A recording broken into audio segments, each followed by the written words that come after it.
Chapter 70. You are now listening to the Chapter of the Architech with DJ Architech. What's going on, my people? Once again, this is your homeboy DJ Architech. I want to welcome you guys to another chapter of the Architech, and I want to welcome my returning guest co-host DJ Raz. DJ Raz, so glad to have you back, my brother. How you doing? I'm doing well, thank goodness. I'm doing fine here with my family, safe. All right, ladies and gentlemen, we have a special treat for you today on the podcast. We have the legendary freestyle singer with hits such as Tears May Fall, Louder Than Love, Maria, Come Baby Come, just to name a few, ladies and gentlemen, from the group TKA, the talented K-7. K-7, how you doing, my brother? How you doing, guys? Under the circumstances, I'm great. And, I just wish everyone within the sound of our voices, good health and stay close to your families and follow the instructions, please. Yes, absolutely. Kayel, with all the situation, specifically out in the East Coast, my wife, she shows me this map of all these red dotted affected areas, and everything on the East Coast is just saturated with these red dots of COVID positive individuals in that area. How are you guys holding up on the East Coast over there, brother? Honestly, we're hunkered down. I'm home right now with my wife and my oldest, my middle child and my youngest child. My middle child is 19. My youngest is going to be 2 years old, and we're just hunkered down. We're here together. We have enough rations to hold us for a minute. Good. And we're just, we're following the guidelines, and we're hoping that everyone else is as well. And, though we do have worries, though we do have, extended family and friends that we are worried about, we call them and we check up on them just to make sure that they're doing the right thing as well. Right. It's a dangerous time. It's like, it's a strange time in the world, not just America. And we just got to really pay attention to our scientists and our health officials, and because they're the people that are really going to guide us this time around. I know that we're watching our politicians talk, but I would really say to anyone within the sound of my voice, please pay attention to the scientists that are talking, to the doctors that are talking. They're the people that are really going to tell us what to do to make sure that our families get through this situation healthy. I agree. I totally agree. And DJ Raz, how are you and your family doing out there in Florida? Thankfully, we're also a bit hunkered down. I do work in the medical field, so I do come and go from some of the facilities. I'm not in the brunt of it as much as like ERs and stuff like that, but I do handle some cases in OR. But being safe as best as I can, not bringing it home, hopefully, and just following the rules that are out there, just keeping it as minimal as possible with contact. That's good. Hey, listen, I'm sorry, Kayel. Go ahead. Raz, I have family out in the Orlando area that I have my family's EMT workers and as well as nurses out there, and they're being bombarded. They're really worried about how they're being treated out there. So I know what you guys are going through. Yeah, definitely. But they're following their steps. So something to really keep an eye on, and this is really putting a big lesson in front of us. So hopefully we'll all learn from it for future problems or issues that could arise. We're always being tested somehow. That's right. Yeah, that's right. And Raz, I'd be remiss if I wouldn't say something, few words regarding your father, who just recently passed away. My condolences. I know your family and your friends reached out to you. Your dad was a good person, man. I remember when I moved out from Westbury to Uniondale, and we would all hang out upstairs in your room, and your dad would let us DJ till the wolves were howling, and how he put up with the racket upstairs of us DJing.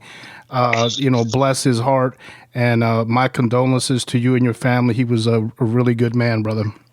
I appreciate that. And just to clarify, this was not COVID related. My father had been diagnosed with a glioblastoma brain tumor about 2.5 years ago.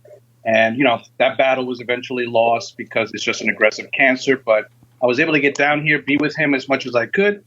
And I have a good, clear conscience and heart that, I was here long enough to help him and be with him. Good man. And that he had eventually, went in a peaceful manner. So, right. My condolences, brother. Rest his soul.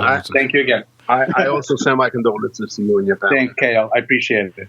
Gentlemen, with the turmoil that's going on here in the world, we are nonetheless here to talk about some good stuff, some great stuff, music, things that we, as artists and DJs and producers, however, you want to call it, this is what we love. So let's get right into the nitty gritty. Kayel, what was the musical influence and the music that was being played in the background in your home as a child, man? Tell us about those stories. Wow. Well, I have a very Puerto Rican mother who, listened to a cross variety of music. She raised me on the Latin side, she raised me on Gran Combo. She raised me on, Lucecita, La Lupe, but she also raised me on other Latin artists like Rafael, Sandro, and many Ismael Miranda, and many other, and many other artists. The funny thing is that my mom went to school and was raised and was friends with a lot of these artists as a child. She wasn't musically inclined and did not sing, but she knew of these people and she was raised with a lot of them. So, in Puerto Rico, you're a stone's throw away from someone that records music. Right. So she always raised me, and each time she would play a record, she was like, well, I knew this person here and I knew this person there. But my mom also liked American music. She would listen to Tom Jones. She would listen to Nat King Cole, Engelbert Humperdinck, Jackson 5. Anything that was Motown, my mother played. Marvin Gaye was big in my house. So for me, I had like a real cross blend of things that would play. I think my first concert was Rafael and the Four Tops. Wow. In Radio City Music Hall. And, my mom likes to tell the story that I was trying to impersonate Rafael in the aisles of Radio City. and she says that during the time that the Four Tops were on, that they were singing Bernadette and that they brought me up on stage and I was dancing with the Four Tops on stage. No way. Yeah. She loves to tell the story. And for me, that became kind of my appetite for music. Was a thing that I didn't necessarily, my music didn't necessarily have borders. I would like anything, right, as long as it appealed to me musically. So I would listen to hip hop, R&B, rock and roll, salsa, yes, sir, Latin pop, et cetera, I agree. I grew up in New York in Long Island, and in a predominantly Hispanic and Black neighborhood. And I used to listen to heavy metal and, hard rock as well as R&B and house music and reggae. And, at that time, it was like really unacceptable for you to be Hispanic and like listening to, Def Leppard or Metallica. They'd look at you like, what the hell's wrong with this guy? But, later. Oh, no, I'm sorry, go ahead. I'm sorry to interrupt you. I remember my mom used to send me to Puerto Rico. Every summer vacation, I'd spend it in PR. And I remember going down there and telling my cousins about Bob Marley and how big of influence Bob Marley was to me and how much I loved his music. At the time, Bob was still alive, right? And I started playing all this stuff by Bob Marley and stuff by a lot of the different older reggae artists that were doing more roots reggae. Right. So I'd play them all this stuff. And they were like, apaga eso, es una porquería, that's garbage. You know, but the funny thing about it is, if you go to Puerto Rico right now and you go to a pub or you go to a bar in Puerto Rico, the majority of the music that they play is reggaeton and roots reggae out there. Right. Like there's actual roots reggae, Latin roots reggae bands that are playing out of Puerto Rico. Right. And that, it's the influence. We're all part of that Caribbean belt, right? I always like to tell my friends when, I have a lot of Dominican friends and they turn around and they go, oh, I'm Dominican. I'm like, same Indian, different island. We're, we're just exactly. We're just a stone's throw away from each other, right? Right. And right next to DR is Cuba. Mm-hmm. So I always say we live in the same neighborhood, just a few blocks away from each other, right? Yeah. So of course we're going to be influenced by each other's music because we all come from the same place. You're right. We're all technically influenced in music. It just varies within style, but at the end of the day, it comes from the same resource. Everything has a very Afro-ethnic type of feel and sound. Yeah. The funny thing about this disease, this virus that is spreading around the world, what it's shown me in the past 4 weeks is how small the world actually is. Yes. If you think of where it started and how it got to where it is, you have and how many people in such a short period of time it's infected. Are affected. Yeah. You have to turn around and say to yourself, the world is really small. That's right. And all these mental borders that we make from skin complexion to country, it really doesn't matter. We're all part of the same experience. We're all part of the human experience. And if there's anything that I hope that this does for us as a world, is that it brings us together and it helps us understand that, that we all need each other to survive. No matter what your skin complexion is, the language you speak, or the music you listen to. I agree, man. No one of age or skin color is escaping from this. It's not prejudice. It hits us all, maybe in a different shape, form, or fashion, but nonetheless, we can all get it. So that's a valid point what you said there. Now, when you were growing up as a kid, I don't know the specific age, but you wanted to rap at the beginning, right? Before you started to sing. How did that come about? Well, my mother played so much stuff in the house that I wanted something to call my own. Like I wanted a music that represented me as opposed to all the music that represented her, right? Because she, from her introducing me to Latin pop, to salsa, to R&B, to 60s and 70s R&B and 70s pop music, right? I wanted something to feel like it was mine. And when hip hop first started, and when it first started being played on the radio, I was a little kid and I was like, oh my God, like I felt like I found gold, and that became the thing I loved, And as I got into my teens and I started discovering New York dance music, the New York dance scene, it became two of the most prominent and more important genres of music, if you will, for me. Between that and rock and roll, those are the three genres of music that define who I am, right? Of course, reggae, I could add reggae into that, but reggae played a part in my early life when I was a kid. Right. I really didn't rediscover it again until I was in my early 20s, where I went back to all those old things and started falling in love with them again. Mm-hmm. I think it was a passing of Bob Marley and the emergence of the hip hop scene, and people like Slick Rick. Right. Slick Rick incorporating that reggae feel that made me fall back in love with reggae. Right. But you definitely influenced that form of music when later on you came back out with your solo album per se, Swing Batter Swing, which had a lot of those tones, and you used it a lot, and it gave it a really good feel for an overall album. Yeah, it's funny because during the TKA time, I was during the later TKA times, I was more influenced by Euro dance music. So I was listening to to write.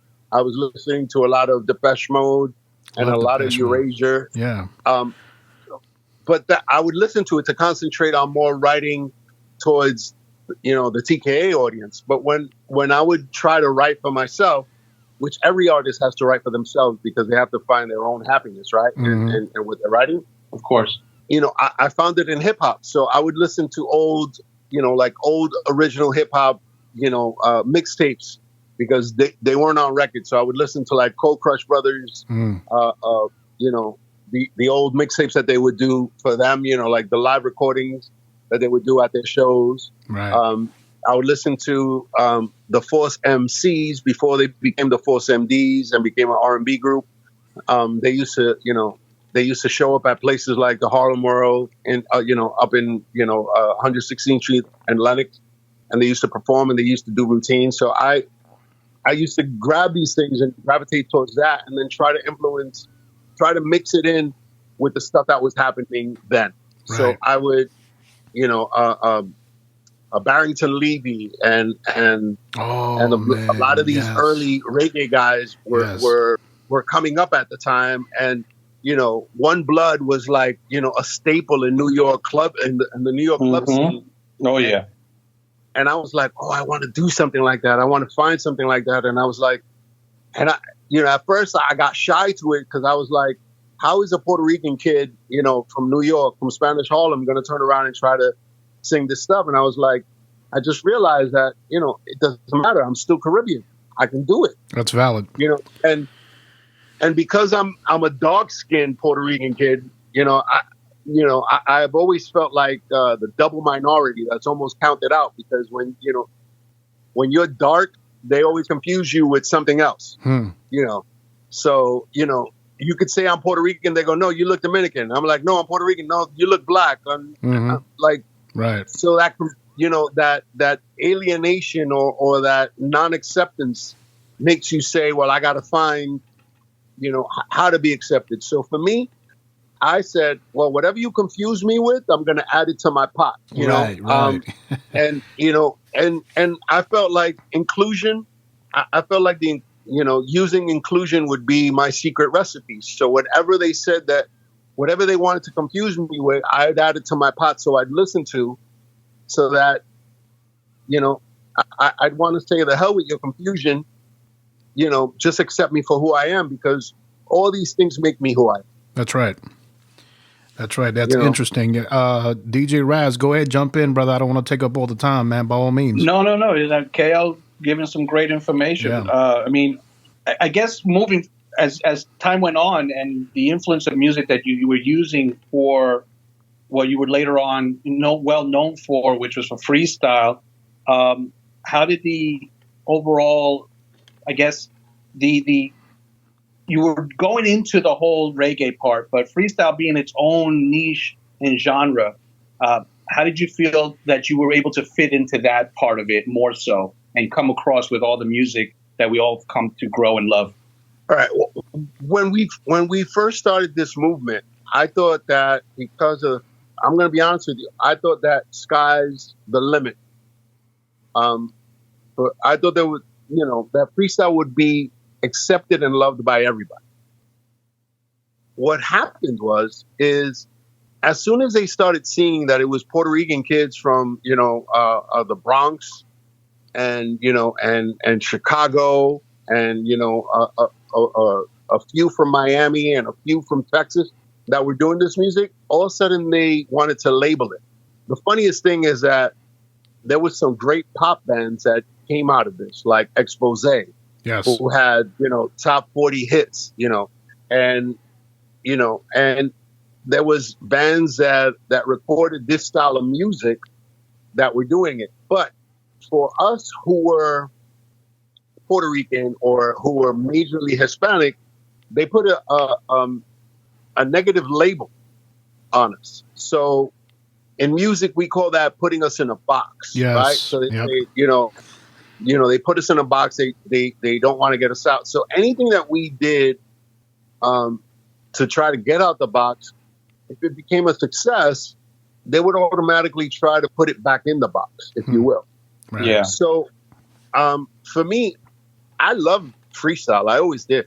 But to me when I first got into the music scene, I didn't want to be quote unquote a freestyle artist. I wanted to be an artist. My major influences, the guys who I looked up to at the time, were Prince, Michael Jackson, Lionel Richie, because Lionel Richie was an incredible songwriter. Prince was an incredible songwriter and producer.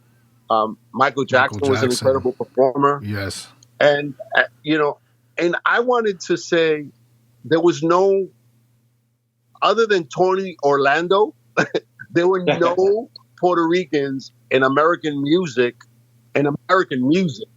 doing it like that. Right?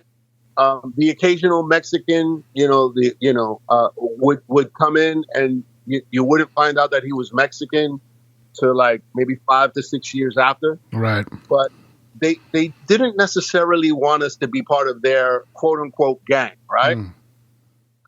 So with freestyle, I was like, I could live in this box for a period of time, but I'm going to try to find a way to get myself out of the box. Not because I don't like the music, but necessarily because I want to show people that we can be more. Right. There's more to what you guys have and that you guys can offer aside from this niche, which, I mean, look, I love freestyle, but I could see as an artist, you would want to do other things and paint with other colors. And why not, Right. And what people don't, to be honest with you, it's almost an impossible task, right? Because if you think about it, at that time, even being Latino in rap music was like a novelty. Yeah.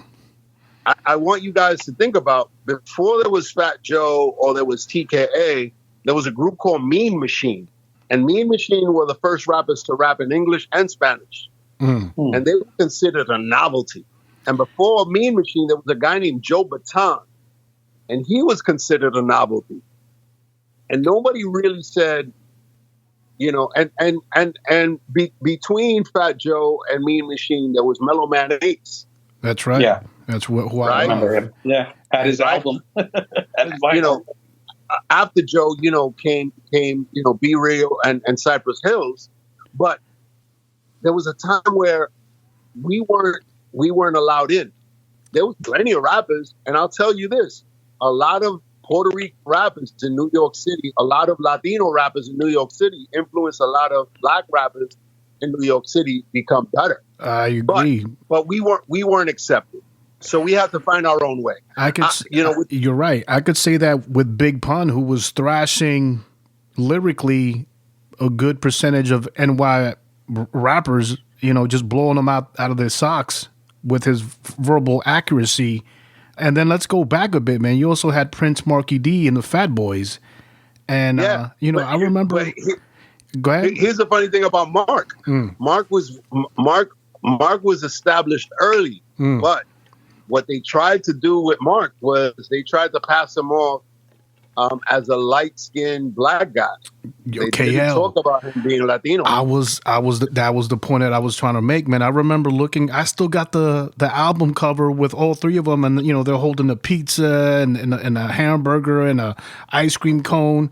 And in my opinion, I thought he was black.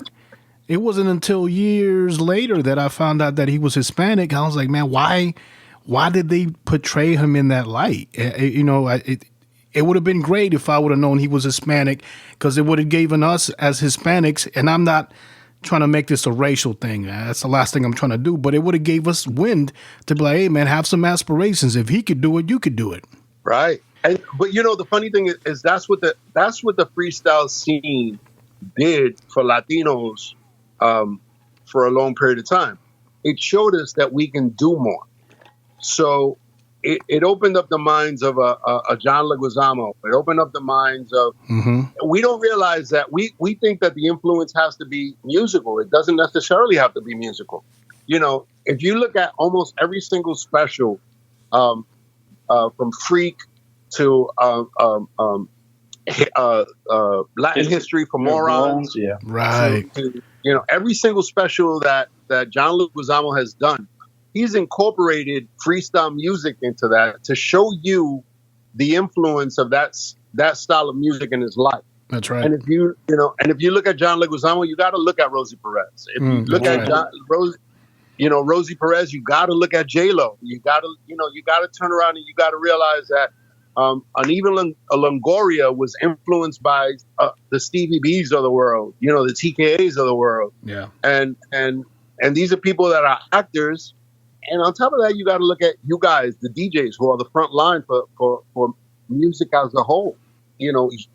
Some of us and what we were doing was influence you guys to get into the game as well. So sometimes we don't realize we don't realize the doors that we open because we only think that our doors are only going to open certain doors. But we have to realize that once one of us gets in, we could allow many others to get in that'll spread it out. Right. Based off just emotional impact.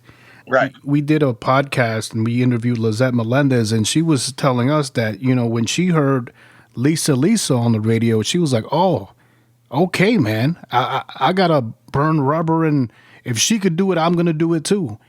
And I'm going to tell you a quick story. Okay. When I first got into the music scene, my mother, who used to work at Mount Sinai Hospital in New York City, she moved out to Jamaica, Queens. And in Jamaica, Queens, I got into my first DJ crew. And at the time, the DJ crew would be 2 DJs and it would be 3 MCs. And I was the mascot, if you will. And I used to turn around and sing any commercial jingle. I would turn the words from any commercial jingle and turn them into a song that we would sing prior to rapping over any beat that we would get. So my mother decided to move back to Manhattan because it was closer to work. So when we moved back to Manhattan, the crew that I was with, I started another crew, and that consisted of myself, this guy named John Lindsay, a guy named Fareed Abdullah, and a gentleman by the name of Andrew Welsh. And we started wanting to be successful. So I had a girlfriend at the time. I'm sorry to jump around so much. That's all right. But my girlfriend's sister used to work at BIM in Church Street in Brooklyn.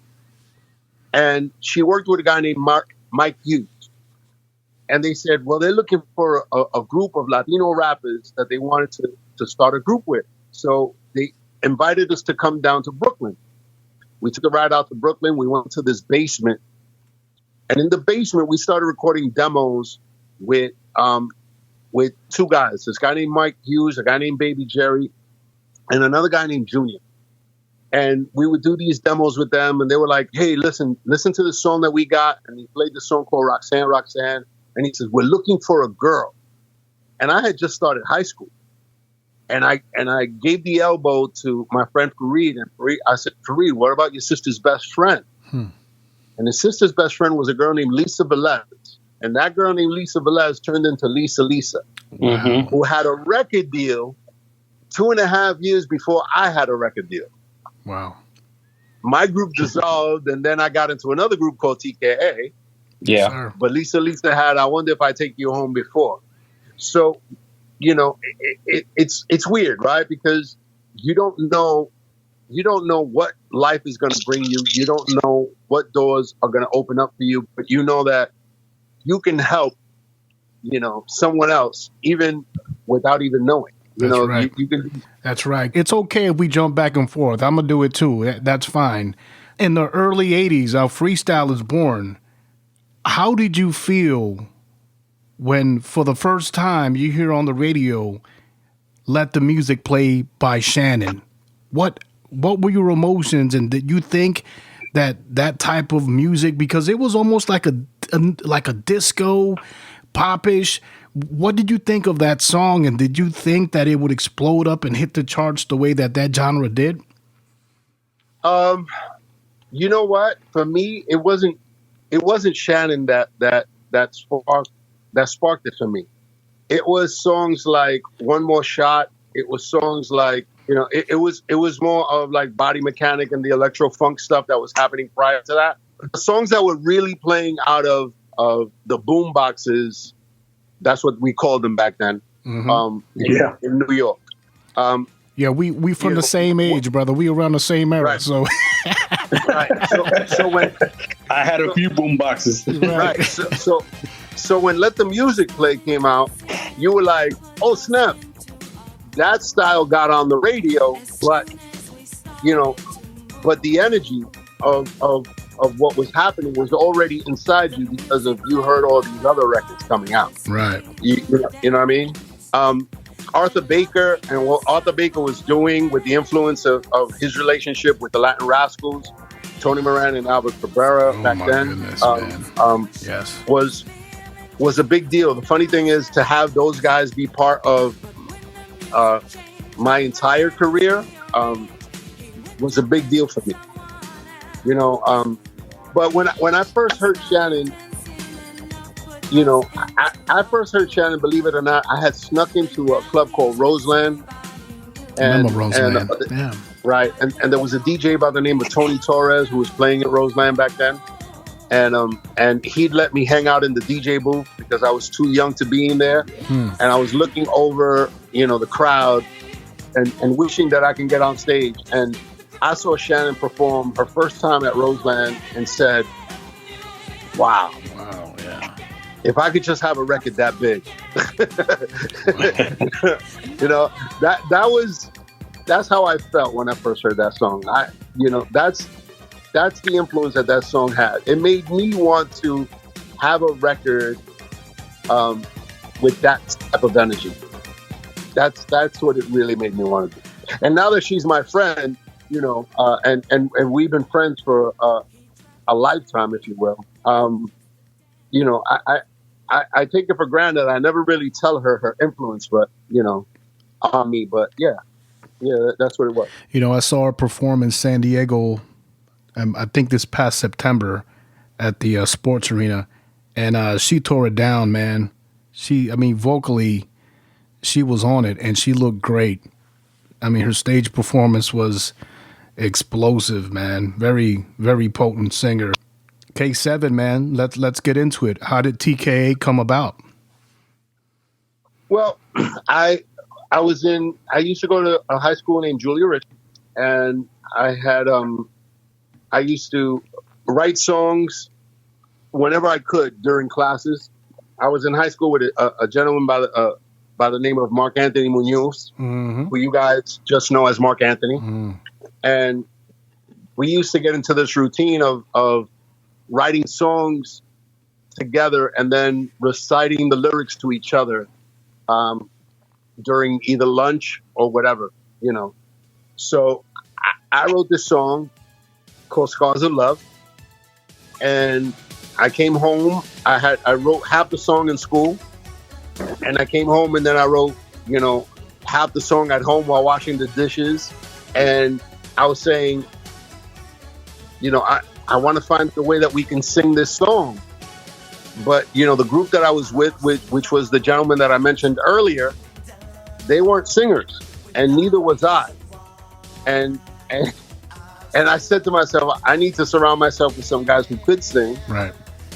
And it just so happened to be that my mother had sent me downstairs to the supermarket, and I came downstairs and I went around the corner and I bumped into a gentleman and who was a well-known rapper in my neighborhood, and I knew that at the time that his cousin could sing, and I just wanted his opinion on what the song was, and I sang it to him, and he said, we should make a group. And I said, all right. So I sang it to him, and I said, yeah, I'm down. I'll bring my best friend. I said, and you bring your cousin. We'll meet at your house tomorrow. And that's how we started. That's exactly how we started. That's exactly how we started. That's great. That's beautiful. Just by that alone, I know there's a little backstory to the overall being found part, being at a Sweet 16 or some party of sort. No. Here's the thing. Is that wrong? Yeah. I'll tell you this. When people say they find stuff, I'll give you an example. the Jacksons used to say that Diana Ross found them. Right. I remember. Diana Ross didn't find them. They came in and they auditioned for a woman named Jeanette Dubois, who ended up being their choreographer for a minute. And she brought them to Barry Gordon. Thus, the story that we told was that we were found at a Sweet 16. The truth of the matter is, I had walked down to Tommy Boy Studios, Tommy Boy's the label, which was on 91st and First Avenue, because I lived a few blocks away. I walked in because I saw Africa Bambaataa walk into the building, and I knew who Africa Bambaataa was. Sure, I'm sure. I woke up the stairs. The first person who I met was MC Glow from the Soul Sonic Force. And when they opened the door to the office, I saw that there was a male receptionist. I walked into the place and I said, after Bambaataa had given me a Tommy Boy t-shirt, I walked into the place and I asked, what was this? What place was this? And the male receptionist said that this is, he gave me an attitude, and he says, this is Tommy Boy Records. And I said, oh, okay.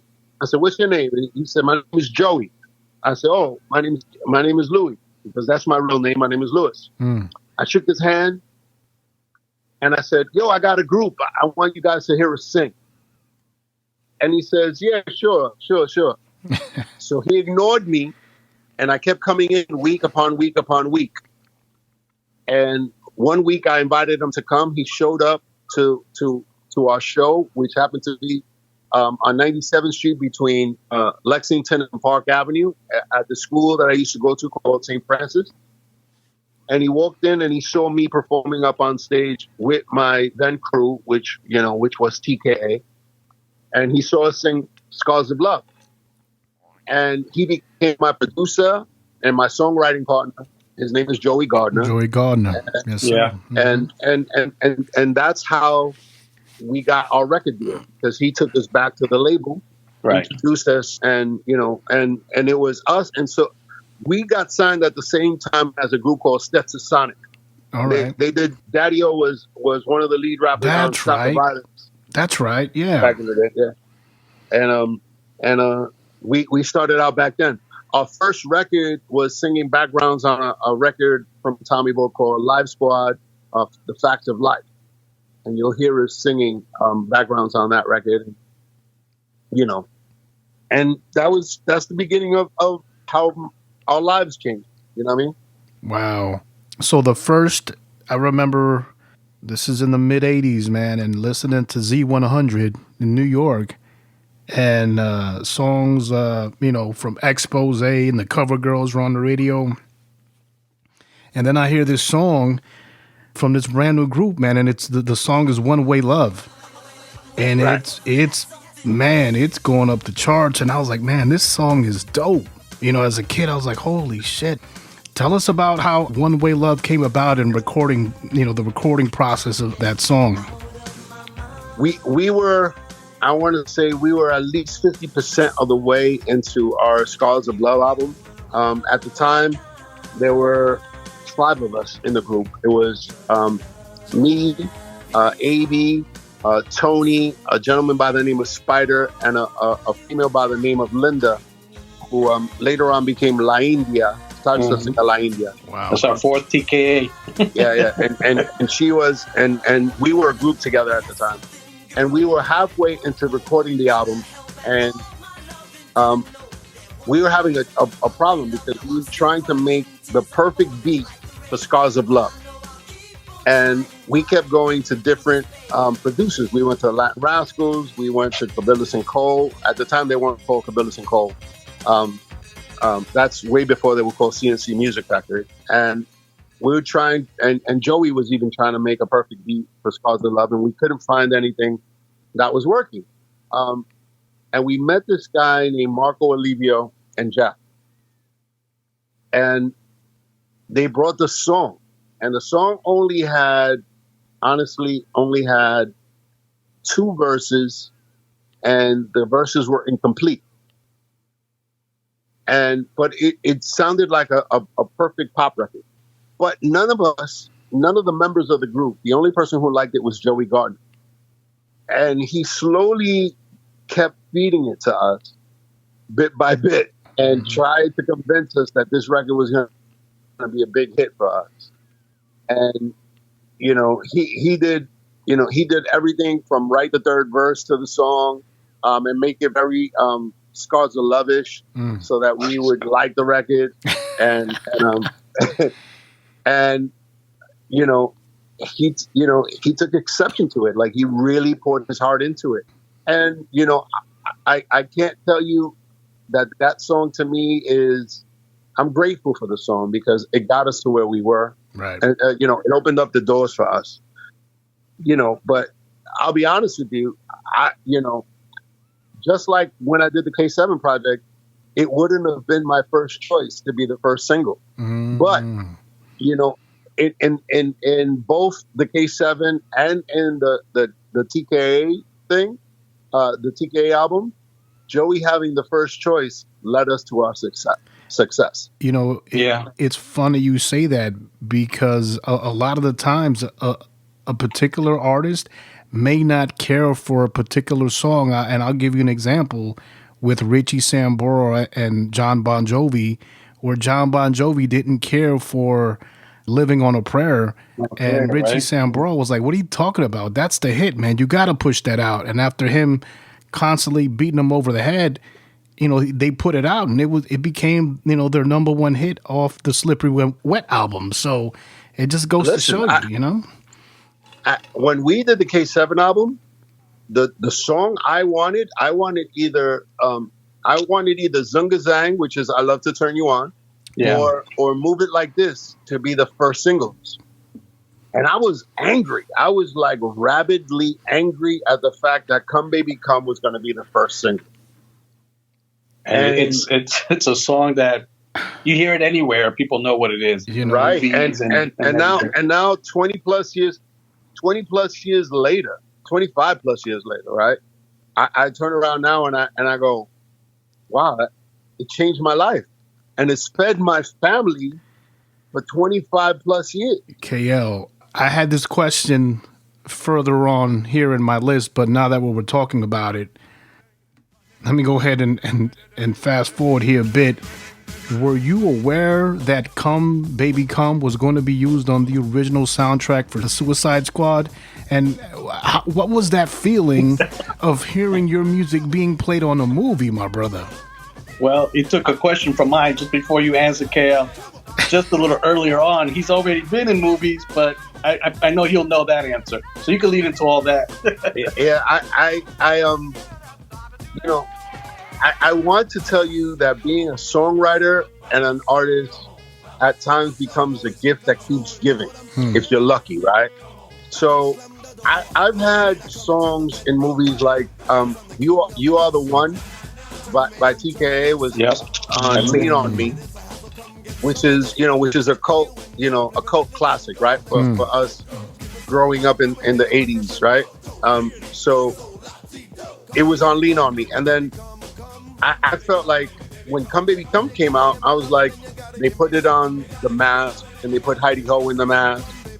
And then Come Baby Come was on the commercials for Mr. 3000 and it was on The Mix and it was on, it just kept being asked to be used again and again. It was on I Like It Like That, the movie.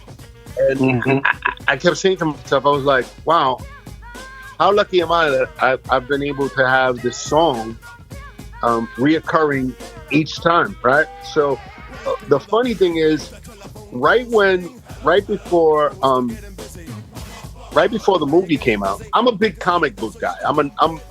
As a songwriter, I'm going to let you know that any songwriter on the face of this planet is a nerd.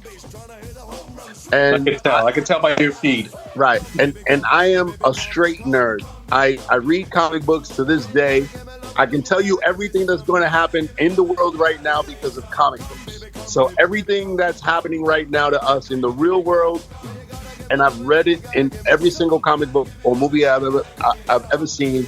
I know what the response is to every single tragedy that we're dealing with right now, because somehow comic books have always been these separate things, right? Yeah. So being a nerd, I was calling my friends, and I was like, "Yo, tomorrow, we're gonna go watch Suicide Squad, right?" And my friend goes, "Yeah, I can't wait to see it." And I was like, "Yeah, my kids are coming down. We're gonna go watch the movie." And in between that, I get a text, and I get a text from Joey Gardner. Joey Gardner says, "Call me." I'm like, "It's random. I hadn't talked to Joey in like a year." So I call him up and I go, "What happened?" He goes, "I just want you to know that when the movie premieres tomorrow, Come Baby Come is going to be on Suicide Squad." I was like, "You're kidding me." He goes, "It's a pivotal scene." I'm like, "But I haven't got a call from Tommy Boy." He goes, "The check is in the mail." And I was like, he said, Thank you. when he said the check is in the mail, the smile came on my face. Of course. Because the word check is in the mail means that the check is going to be nice and it's going to be hefty. As a songwriter, that's what you want. Yes. And Nice. I went to the movies the next day. I didn't tell my wife or my sons about the movie. And we sat down to watch it. I didn't know exactly when it was going to come on. And for the most part, all my friends were like kind of, I don't want to say bored with the movie, but they weren't excited. But as soon as the scene came on, that crazy shoot 'em up scene. all of them stood up and started yelling. I felt like I was at a show. So, to be honest with you, I feel honored. I feel lucky because in all actuality, having a hit record is all about luck. It's not, it is about how good you make the music, but it's really about luck because there's plenty of great records that nobody ever gets to hear. And I've been, thankful enough. I've had 2 careers that I'm grateful that people have been able to hear my records and that they've impacted people and helped them grow, and knock on wood, I think that's a testament to the man above more than my efforts or the efforts of anybody who's helped me produce these tracks. I agree. I agree, man. And we're gonna move back a little bit, man. The hits that came from your camp, I mean, I love them, but even the slower ones, such as the remake to Michael Jackson's "Someone in the Dark." I'm gonna tell you, man. I remember, being a kid in high school and having some puppy love for some girl and listening to that song, man. That's a great version of that song. How did you guys come up with so many great songs and so many great hits, man? I know you say it's luck. There are so many, brother. It's amazing. That particular choice is Joey Gardner, and the way that A.D. sang that song, he did a stellar job on that record. Joey Gardner would bring us into his house and have us sit in the dark, believe it or not. So 4 teenage kids, well, actually 5 teenage kids sitting in the dark with this 20-year-old man, and he'd start turning around and playing all these songs, and to try to convince us that these songs were the hit. And we knew something in the dark. Someone in the dark, because of the fact that we were Michael Jackson fans, right? But it wasn't the standout Michael Jackson record that you wanted. Right. It wasn't Lady of My Life, right? It wasn't that song, but it was obscure, but it wasn't obscure. And when we heard that record, I was like, yeah. What are we gonna do with that? Why that one? And right, and and how are we gonna compete with with Michael Jackson's production? And why remake anybody else's record, especially somebody that big? Right. That was what it was to me. But I was happy with what we did. I was happy with what we did. No, I loved that version of it, man. And just because it's got emotional ties, historical ties to me at a moment in my life, playing that record, man. I love it. Right. Go ahead, DJ Raz. But listen, after all this, I mean, I'm sure the albums, the songs. I mean, as far as some of the songs that we grew up with that we really liked, a lot of them stuck, you know. And one of the songs that I liked the most, at least, you know, like "Scars of Love," of course, and "Give Your Love to Me" was one that was something later on, a project I think later on that came about, and you included in your greatest hits. There's a little bit of a story to that. Can you tell us? Yeah. At the time when we were recording the Louder Than Love album, I started venturing out to do my own stuff. To be honest with you, the group had run its course, and you know the seeds of discontent had begun to, you know, sprout and and spread themselves really out. And Right. as a songwriter, what happens during a period of time like that, you start looking to anchor yourself into something that's going to keep you working, right? Because you love what you do. So for me, I started working with as many producers as I possibly could. And one of those producers was Frankie Cutlass, who was a kid I knew from the neighborhood. He grew up in Spanish Harlem with us. And, you know, I knew him from doing the Anmore stuff. And I liked him. You know, he was fun to be around, to me. And he used to, at the time I lived in the Bronx, right? A little bit away from the Bronx Zoo, you know, maybe like half a mile. And he had a studio that he worked out of that was owned by Chrissy Aiz. I don't know if you guys know who Chrissy Aiz was. Yes, we definitely want her on the show soon. We're going to have her on soon, yeah. Right. So I used to be able to walk to her studio from my house, which was actually like 4 blocks away. And I used to come up with ideas during the day and then try to show up at the studio during the night. And Chrissy was there recording with Mark as well, with Mark Anthony. You know, Mark Anthony did most of her backgrounds at the time. Mm-hmm. And, you know, me and Mark were childhood friends, as I told you earlier on. And I would come in and I would start telling Frankie, yo, I got this idea. So we had done this song. I had, in the same week that we did Give Your Love to Me, we had done this song called More Than Words Can Say, which was, if you look at George Lamont's greatest hits, you'll see it on George Lamont's greatest hits. Yeah. And we did Give Your Love to Me, and we had done a rough demo of what was Maria at the time, which I had done the demo over with 2 other producers at the same time, but I even tried it with Frankie. But I came in and I said, I want to do this song, and we did Zunga Zang, all within the same week. Wow. And so when I came to him with Give Your Love to Me, I said, I want to do something that's like a Cold Crush routine.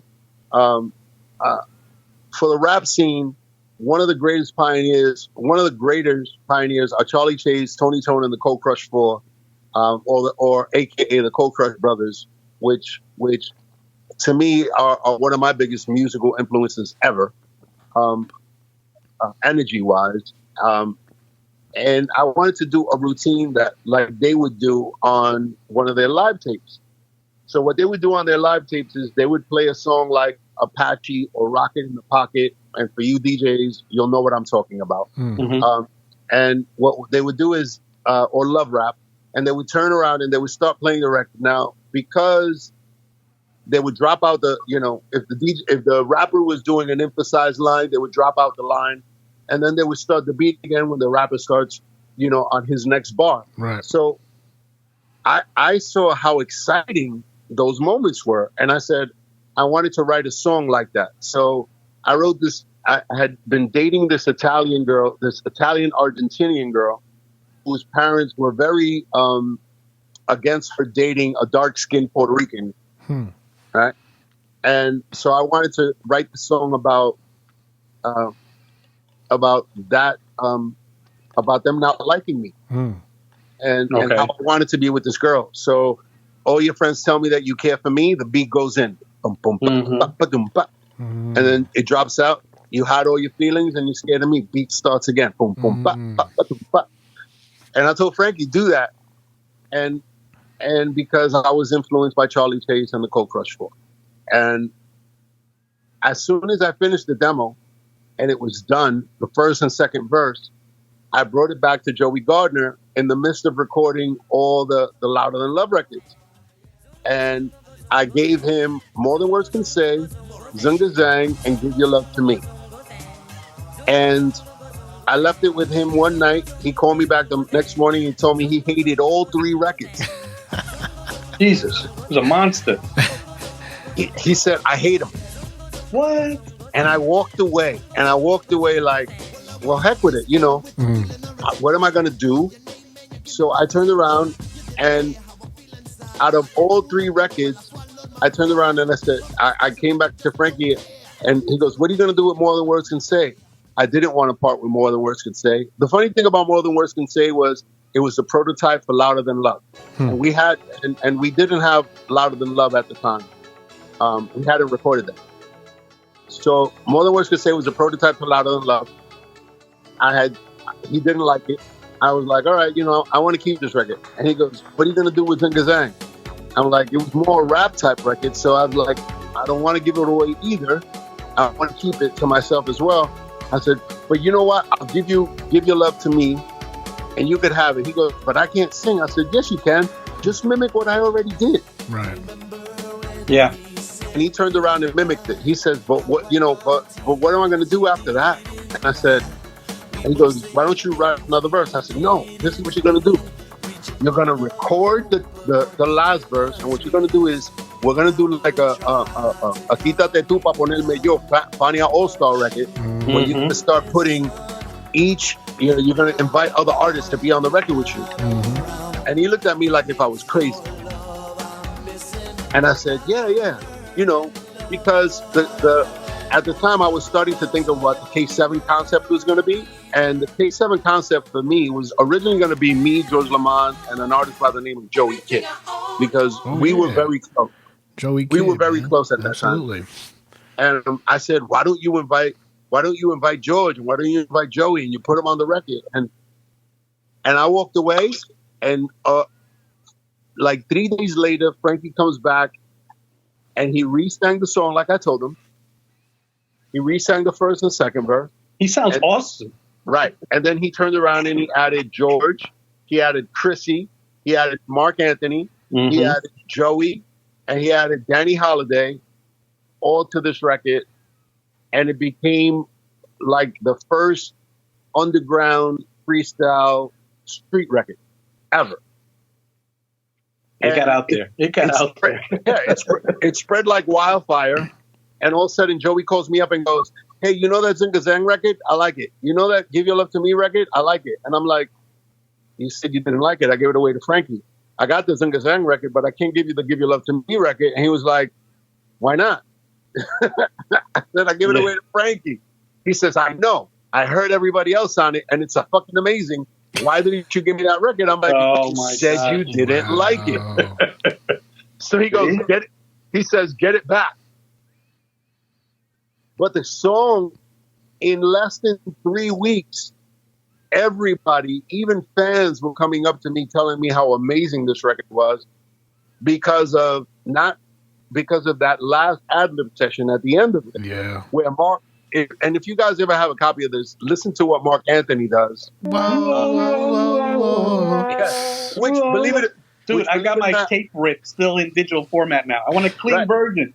Right, which believe it or not, it influenced my version of it as well. And in fact, Mark influenced my version of that and what I did on Maria and what I did on Make You Feel Good, because Mark said, what we have to do is create for freestyle. We have to create like these soneos, because me and Mark were very influenced by Ruben Blades. Yes. So we wanted to do like the soneos that Ruben Blades did on Pedro Navaja. Yes. At the end of it, where he does all these ad-libs of all these different things, we said, so we have to do that on a freestyle record. And that's what I turned around and did. So since I couldn't have on the TKA record, since I couldn't have George or Joey or Mark appear on it, I turned around and started doing all these different ad-libs, like if I was all these different type of characters. Right. So that's why you see, if you need it, I want it, you got it. That's why I started all that type of stuff. All right. And they did a little rap at the end too. Right. I mean, oh my God. Definitely. and then I repeated the same process on both "Give Your Love to" on Maria, and on "Make You Feel Good" later on. Now, there was some musical variations from the original demo, if you want to call it a demo, to what you originally put out on your album, correct? Right, there were, and it's because Frankie was a big on keyboards back then, so he was doing like, keyboard stuff. But we had more of the known keyboard artists. I think originally we were going to have David Cole play on that record. From Clavillis and Cole. Clavillis and Cole, yeah. Yeah, he had also done the keyboard part on "Don't Be Afraid" back in the day, so we were going to ask him. This is right before he got sick. Yes. Wow. Kayel, listen, man, I want to kind of pick your brain, man, just to know what was it like back in those days, man. I mean, you guys were in the middle of such great talent, such a great time for this genre of music, man. Such talented groups such as, the Cover Girls, Expose, Stevie B, George Lamond, Noel, and I can go on. And then TKA. I mean, you guys are some heavy hitter yourselves, It must have been such a great energy and great time with all these artists around you. Tell me, how was that time with all this great talent around you? Here's the thing, and you're going to think it's strange, but if any of us ever tell you that we knew what was happening around us, we didn't. We were just living the moment. When we got around the people who influenced us, the people who were bigger than us that influenced us, then we felt something different, right? But around each other, we were around each other so much that it wasn't like that. Like, the funniest thing is that we had managers that wanted us to compete against each other, and we had clubs, that wanted us to compete against each other because one guy was half a mile away from another group performing, or a girl group was half a mile away from another girl group performing. So we were just living the moment. Most of us were young, and when you're in your 20s, it's the club scene. Right. Yeah. It just happened to be that everybody that I was clubbing with was talented and was able to sing, but it wasn't. Looking back now, we go, wow, we were lucky, right? But back then we were just living the moment. We were living it. We were having fun.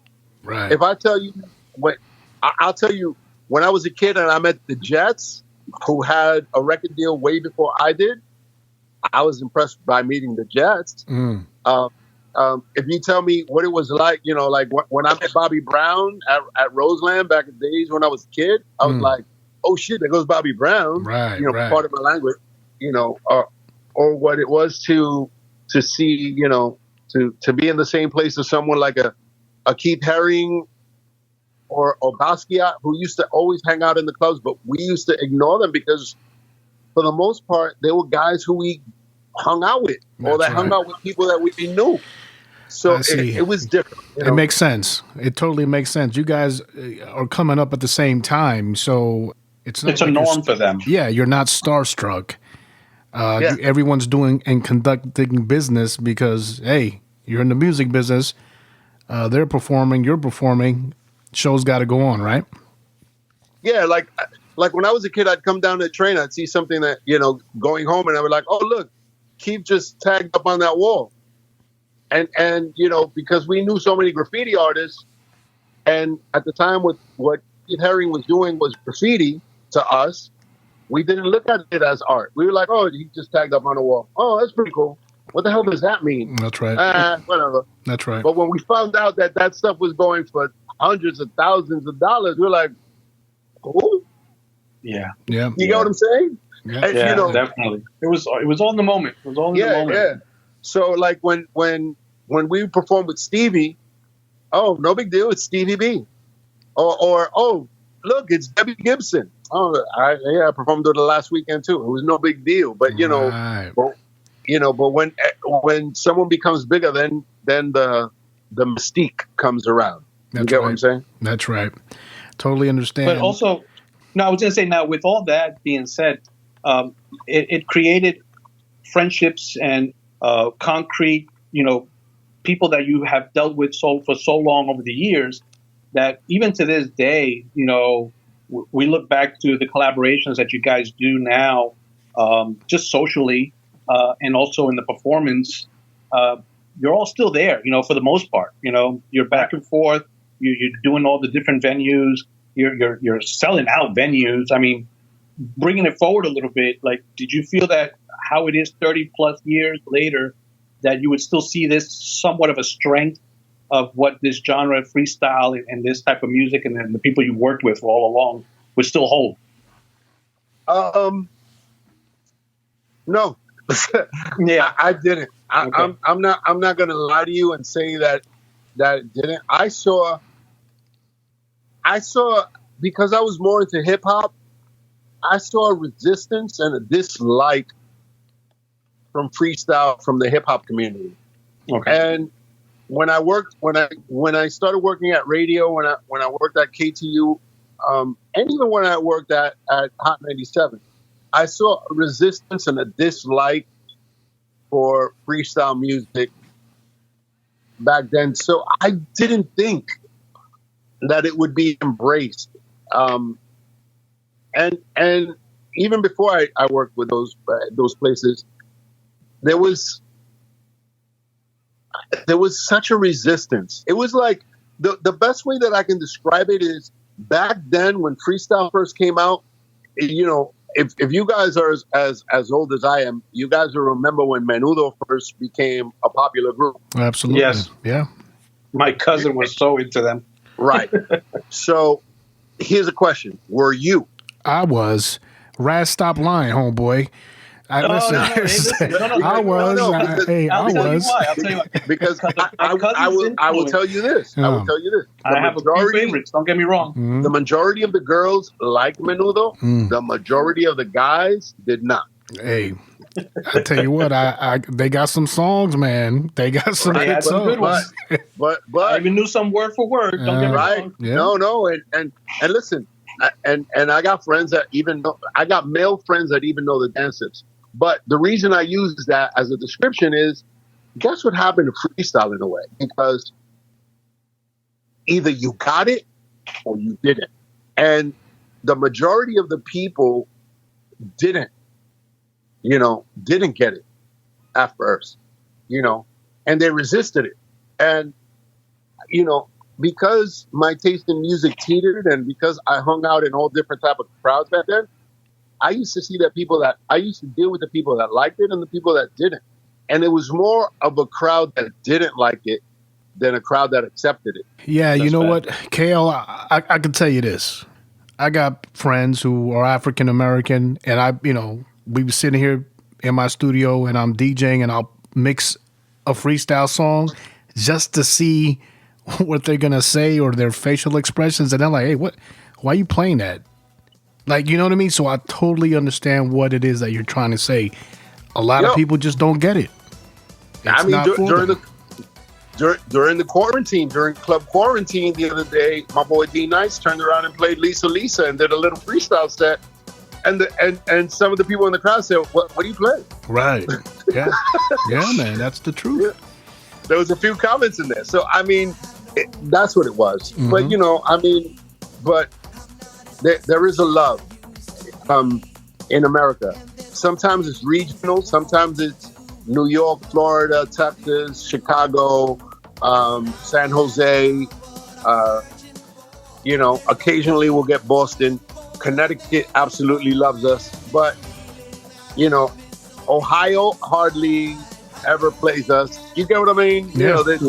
There's places like that we don't get the love that we should. Detroit, every like 10, 15 years will call for us. It's regional in a sense. No, you're absolutely right. But you know what people don't realize? You wouldn't have an NSYNC, a Britney Spears. That's right. A Selena Gomez, a Christina Aguilera, Mariah Carey if it wasn't for freestyle music, because freestyle influenced these type of artists to be in the music scene. I agree, Kayel. We're not going to hold you too much longer here, man. We're going to kind of wind it down here shortly. Could you tell us what were some of the most difficult experiences that you've gone through in the music business? For me, it's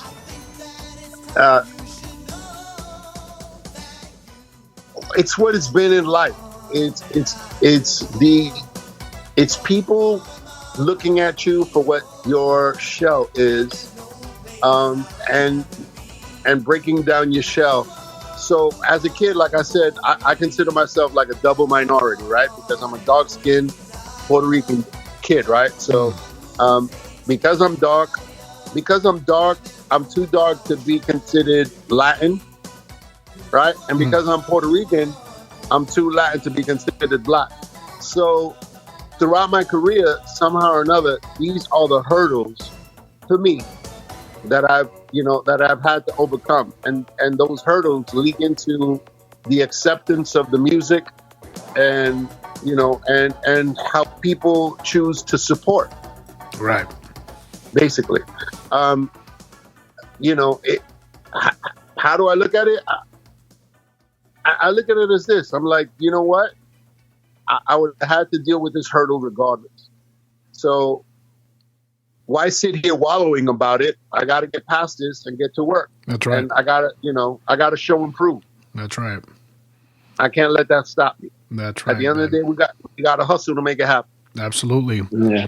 Absolutely. And listen, a big shout out to the brother Sammy Zone, man. Sammy Zone always putting in that work and making these connects happen, man. Big shout out to him. Big shout out, one of my closest and dearest friends, man. A guy who I adore. I adore him and his family so much, and they're very supportive of me. I love you, Sam. Thank you, man. A lot of love for Sammy Zone. The running Lemoore East version with you, C-Bank, and George, in my opinion, was straight up bananas. What you guys did with Carlos Barrios. How was that experience recording with your friends, my brother? That was love. The last two experiences recording freestyle records for me, well, the last three experiences recording freestyle records for me have been very, very fruitful, very fun. To be in the studio with George Lamond, who's family to me. I'm his son's godfather. To be, wow. Brenda and I have been friends forever. Sammy and I have been, friends for the past 10 years. And like, I love him like if he was family. Carlos Barrios, to me, was a guy who's always been my friend, but it's also somebody who's, helped me, as a mentor. We discuss everything under the sun. Get us on a phone call and we could be there for 5 hours talking about stuff, whether it be movies or music.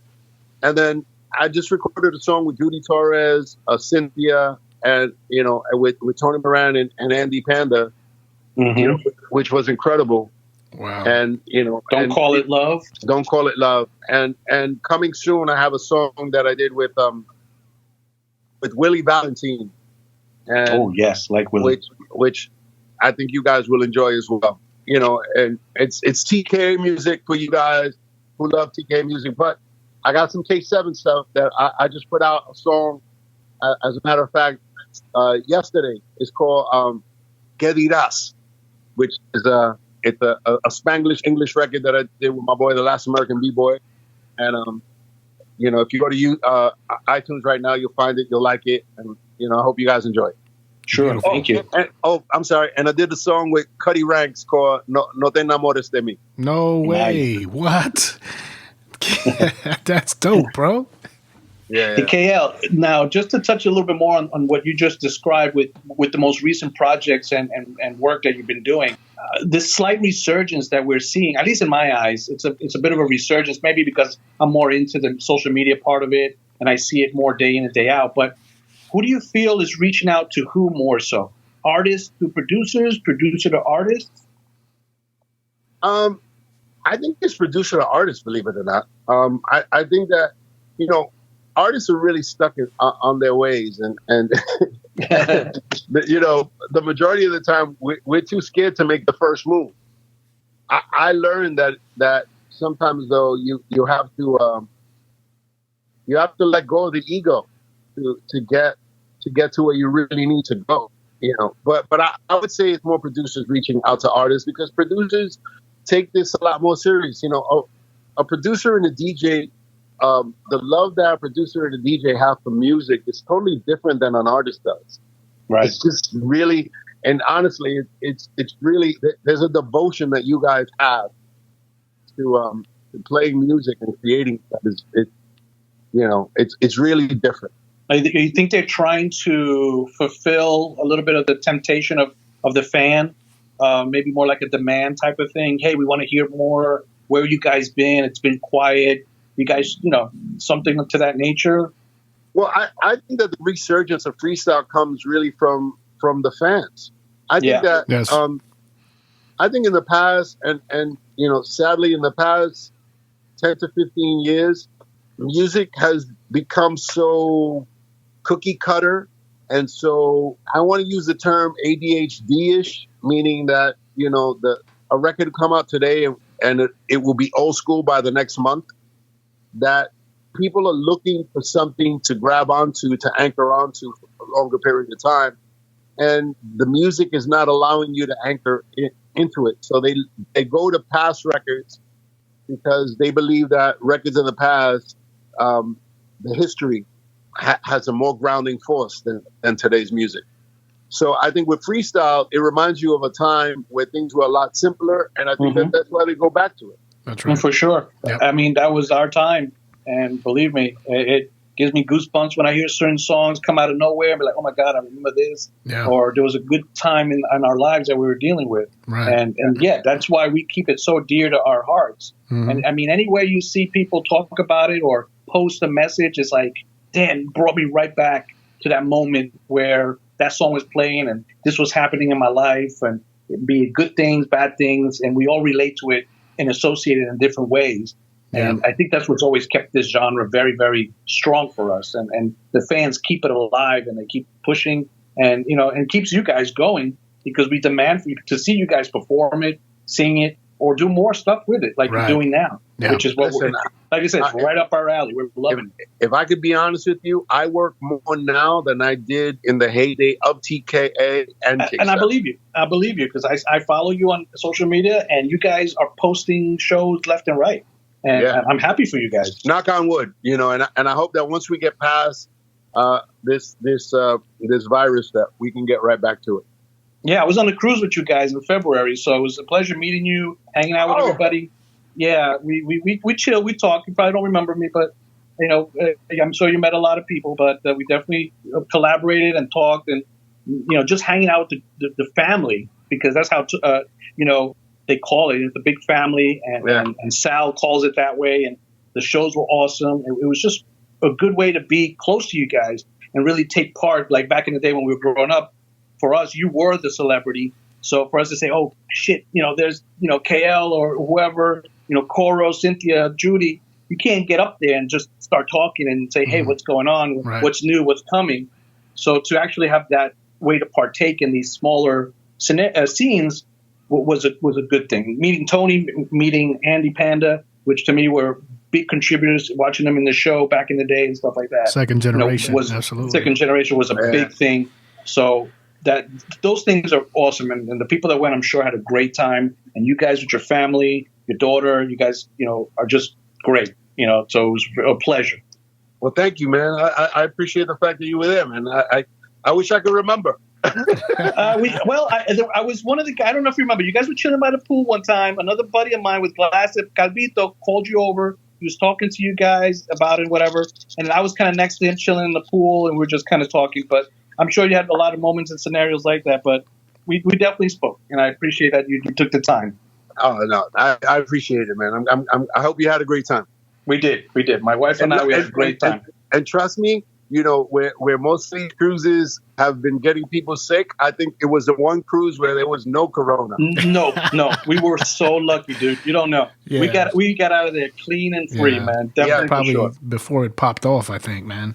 Yeah, I think so. We were right at the cusp of it. So thank God. God bless. Yeah, man. So, Kayel, lastly, you have a young kid that comes up to you and he respectfully asks you for pointers in being successful in the music business. What do you tell him or her? First of all, don't come into this business rushing into wanting to be successful. There's no such thing as an overnight success. This is a game of chance and luck. It's gonna be a while. And if you are not strong-minded, this is not the business for you. But if you love music more than you love yourself, you'll be able to make your way. That's perfect. That's what I would say. That's Awesome. perfect. That's awesome. Kayel, Yep. it's been K-7. Kayel, it's been a great pleasure having you here on the Chapter of the Architect podcast. Thank you so much for your time, my brother. We greatly appreciate you and all the music and hits and memories that you have created for us and everything that you guys continue to do, man. Thank you so much for your time, brother. Yo, brothers, God bless you both. Thank you so much. Stay healthy and take care of your families, all right? Absolutely. God bless you. Ladies and gentlemen. You too as well. Absolutely. On behalf of myself, DJ Architect, and DJ Raz, this has been Chapter 70 with K-7. Out. Salute. Peace. Later. DJ Architect.